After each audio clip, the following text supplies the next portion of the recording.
Qazanlarım, o şehri mən ölümdə qoy yavaş-yavaş qulaq asın. Mənim anam dağda mı yox? Zaten dedi. Bir ay zalımını tapdın, zalım bala. Qazanlar Aranım dağılıb, dağda mı yox? var olsun.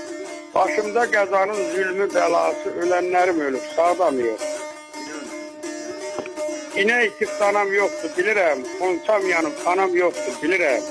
Atam yoxdur, anam yoxdur, bilirəm. Bəs onlar saldığı bağda mı yox? Qazanlar. Çox sağ olun. Niyə bizə biraz qama gəlmədi? Bu zülmət qaranlıq sama gəlmədi. Biraz qaymaq qatışıb şama gəlmədi. Yoxsa mənim anam dağda mı yox? Yaşa. Bəxtimin alovu tökü vətəni. Qardaşa sığınar qardaş yetimi. Mənim qapı-qapı gəzən itini çəkib bağlamağa bağda mı yox? Qazan.